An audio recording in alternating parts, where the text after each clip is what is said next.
Well, Mr. Stewart, pretty exciting time in your life right now. We're just talking off camera that you just finished up the final stage of the film, and just tell me a little bit about how you're feeling about all this and the hard work you put into it.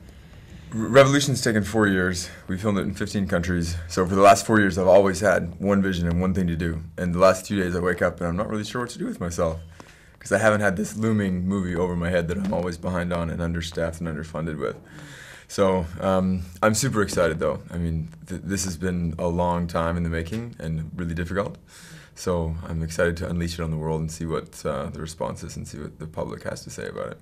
After the success of Sharkwater, how did you know what your next project was going to be? Because with Sharkwater, it kind of evolved into something that you didn't expect to happen.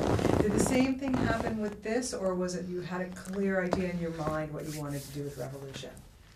By the time I was done releasing Sharkwater and doing all these press tours, everyone was asking me, what are you going to do next? What are you going to do next? And I had no idea that was a standard question for directors. And so I started thinking, I need to be answering these questions because 20 million people could know what I'm up to next.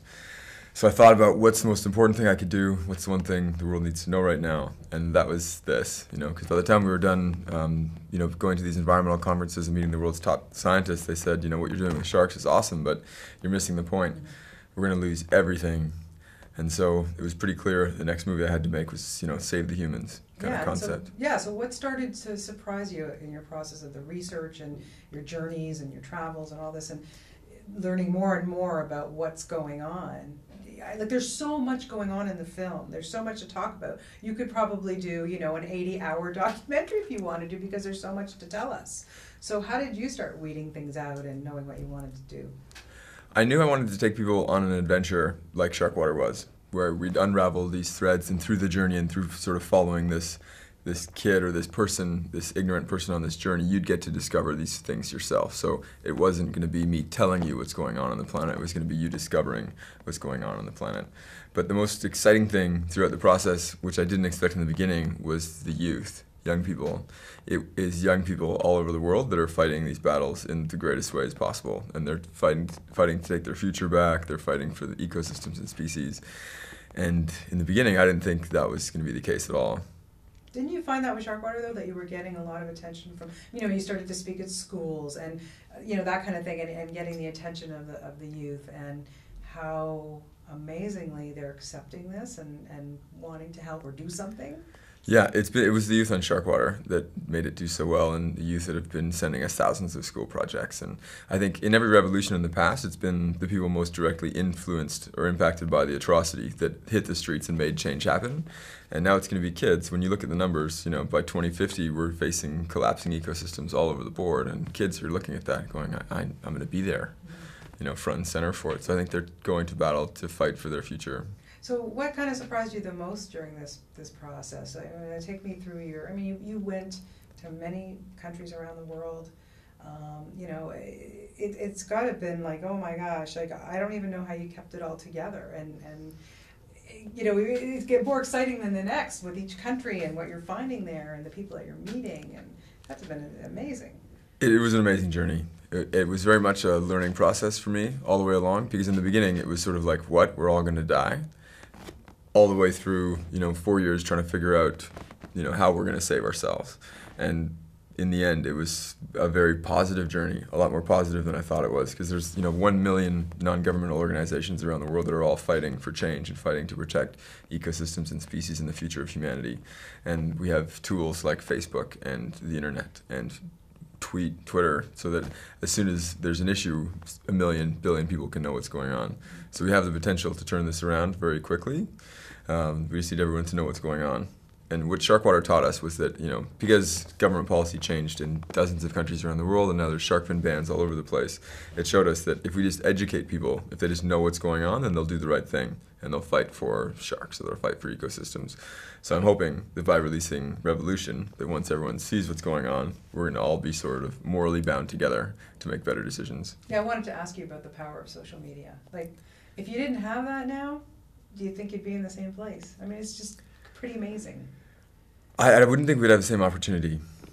Yeah, I think the ability of 1 billion people to come together and be made aware of an issue, to join groups, to have their message heard.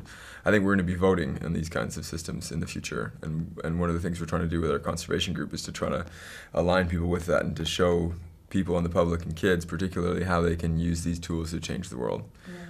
It's amazing. What ultimately, I'm sure you faced tons of challenges making this, but just kind of take me through it and with each one, and what really kind of was adverse to you, that like, oh man, am I going to ever get this done, or things that surprised you that came up during the shoot, things like that. I thought financing Revolution would be a lot easier than Sharkwater was, and one of the biggest things that made this movie take so long was that we never really had the money. And I thought because Sharkwater was successful, we'd have millions of dollars, people would be giving us money and saying, go out and make movies.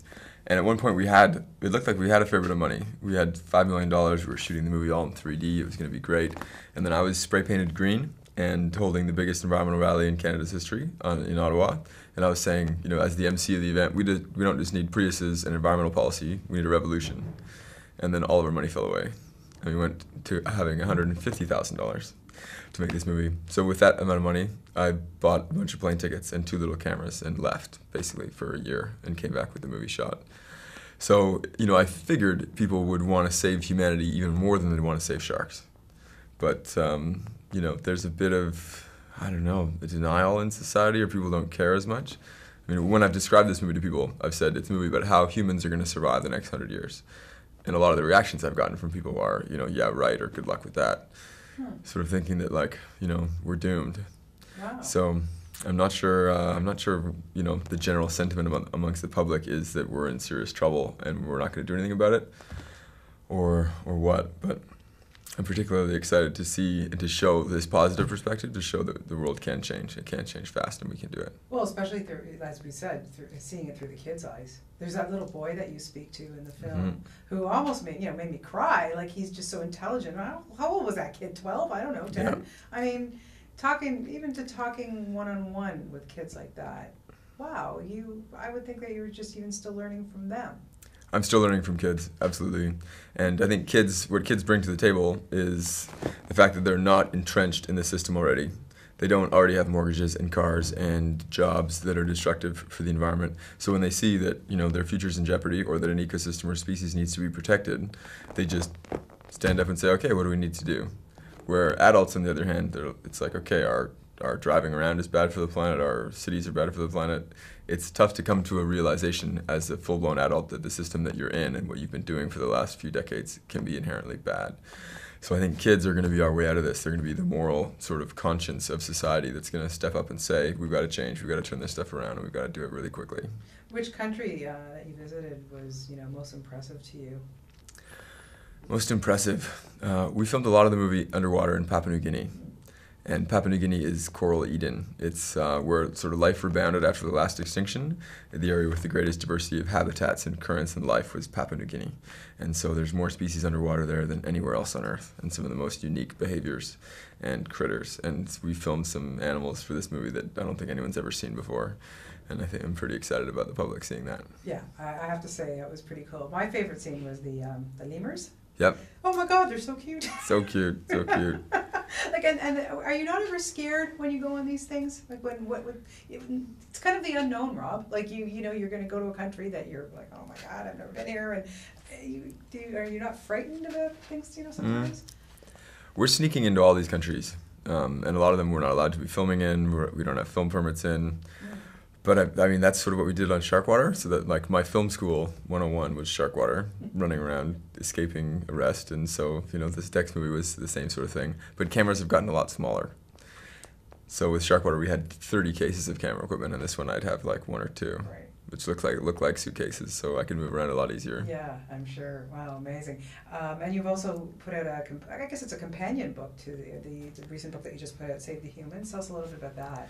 Save the Humans is sort of my life story, starting as a chubby fish nerd, going all the way up to making Sharkwater and Revolution. And so it takes readers on the journey, deeper, much deeper than the movie was, much more emotional than the movie was, and is trying to be an inspiration for young people.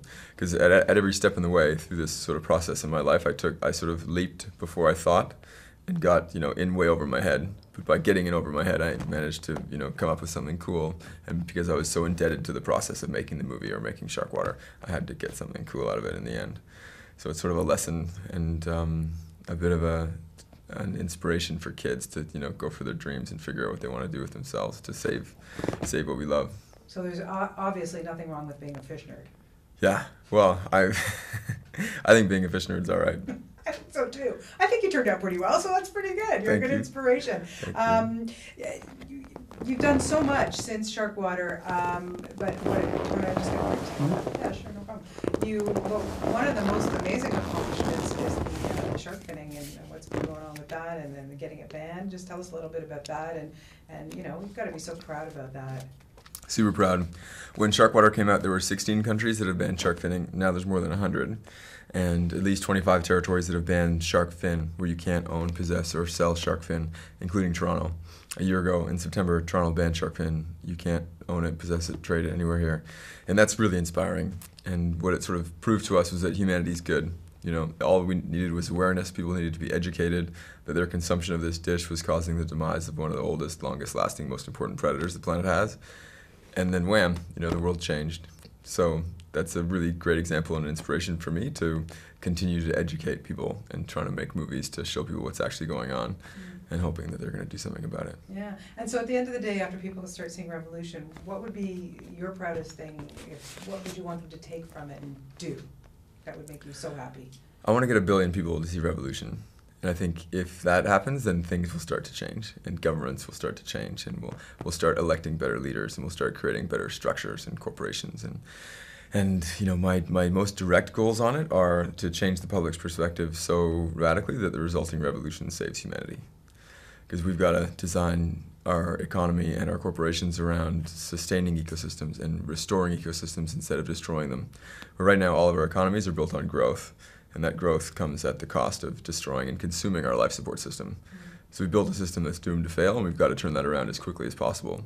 But the governments and the corporations are making money off the way things are going right now. So it's going to take the public standing up and saying, I want this future, and then something will change. So anybody watching this interview now, what can they do immediately to help? Is there something they can donate to, or what can they just do? It might be a simple thing as to taking the bus as opposed to being in your car, or I don't know, what kind of suggestions do you have? There are a lot of simple things people can do to help save ecosystems, species, and ultimately humanity. The most important being talking about the issue. Only a few % of the planet knows what's going on right now. And until everybody knows what's going on, we're not going to get the kind of monumental changes we need to usher in to save our species and ultimately, have a bright future. So one, talking about the issue. The second is watch your consumption. A lot of our behaviors are destroying things that we depend on. Shrimp fisheries, for example, waste 85% of what they bring to the service is killed and thrown back into the ocean as bycatch, contributing to humans wasting 54 billion pounds of fish every year, while 10 million people die of starvation. So, we need to be conscious of what we're buying. Where does our stuff come from? And what we consume and what we waste. Look at your garbage. What are you throwing out? Because that stuff doesn't go away. We know, on average, every human has about 1 pound of plastic in their bodies that we're using to build tissues and assimilate cells with. So, what we put into the outside world comes right back into us. Wow, amazing. Well, listen, we could talk forever, but I think you're getting your point across, which is the main important goal here, and it's fantastic. And I just want to wish you best of luck with this, and just try to have a good time at your premiere. Okay, relax a little and enjoy it a little. Thank you. Thank you. Thanks, Rob. And we have parting gifts for our guests. No way. Yes, sir. A whole suitcase? A full suitcase. Wow. Filled with goodies, too. Filled with goodies? Yeah. Oh, wow. So there you go. Enjoy. Thanks. I know you can use that on your travels. You can certainly put a camera in there, Yeah. You can hide it in there. It's these kinds of cases that have been really useful. Yeah. No, they're good. A nice, good hard shell. Yeah. Sweet. Enjoy it. You deserve it.